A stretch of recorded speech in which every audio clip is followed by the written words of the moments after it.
ছোটোবেলা তো গ্রামে গঞ্জে আমি গ্রামের ছেলে, মানে ছোটো লং টাইম ব্যাক। তো ওইটা চিন্তা করে আগে, আর প্রায় তো বিভিন্ন জায়গায় দেখি লোক এভরি ইয়ার করতেছে। তা আমার কথা হলো যে একটু বড়োভাবে যদি করা যায় আর কি। তো last year we started it বাংলাদেশে plus UK, huge response, over 2000 applications. এবার 5000-এর উপরে সারা বাংলাদেশে আমরা এই প্রমোশন করছি। এরপরে আমাদের যে ক্যাম্পাস আছে ওইখানে আমরা ওই যে এই শর্টলিস্ট করা হয়েছে আর কি।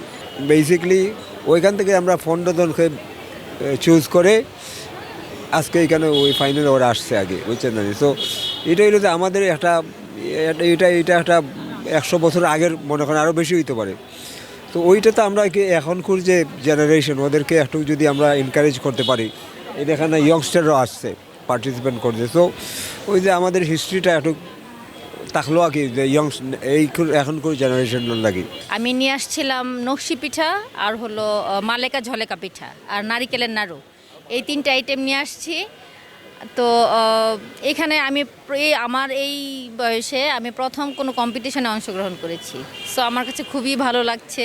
আমি আজকে এনেছি মালাই পাটি সাপটা, দুধ চিতই পিঠা আর সবজির ভাপা পুলি পিঠা।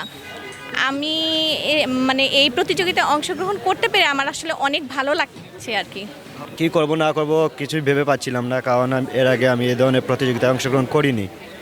কিন্তু ফাইনালি যখন আমি বিভিন্ন মাধ্যমে সার্চ করলাম, পরিচিত কয়েকজন বড় ভাই যারা এ ধরনের প্রতিযোগিতায় অংশগ্রহণ করে, তাদের সাথে কথাবার্তা বললাম। দেন বুঝতে পারলাম যে আসলে করতে পারলে সহজেই করা সম্ভব। আসলে ছোটোবেলা থেকেই শখ ছিল কিছুটা, মায়ের সাথে কাজে সাহায্য করতাম। দেন যখন ব্যাচেলর লাইফ শুরু হলো তখন মাঝে মধ্যে নিজেরাও রান্না করে খাবার দাবার খেতাম।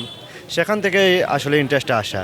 পিঠা মানেই আমরা বুঝি যে গ্রামে গেলেই আমরা পিঠা খাবো, কিন্তু এই জিনিসটা কিন্তু এখন অনেকটাই মানে হয়ে গেছে। আমরা শহরে যারা থাকি তারাও কিন্তু একটু একটু করে পিঠা বানানো শিখছি বা আমাদের ফ্যামিলিকে বানিয়ে খাওয়াচ্ছি। তো এটা তো অবশ্যই একটা ভালো একটা উদ্যোগ, এবং আমার নিজেরও অনেক ভালো লাগছে যে আমিও একটু একটু করে পিঠা বানানো শিখছি, এবং এগুলো সব কিছুই আসলে আমার বানানো আজকে। গ্রাম বাংলার ঐতিহ্যবাহী পিঠাকে সারা বাংলায় তুলে ধরার জন্যই মূলত আমি এখানে আসছি, এবং আমার প্রতিভাকে বিকশিত করার জন্য। সবাই জানবে, বুঝবে যে আমিও হচ্ছে একজন টিজে কমিউনিটি পার্সন হয়ে সেটাতে অংশগ্রহণ করেছি এবং স্বাভাবিকভাবে বিলং করে যাচ্ছি। সেজন্যই মূলত আমার এটাতে অংশগ্রহণ করা, আমার প্রতিভাকে যেন সারা বাংলায় পৌঁছে দিতে পারি।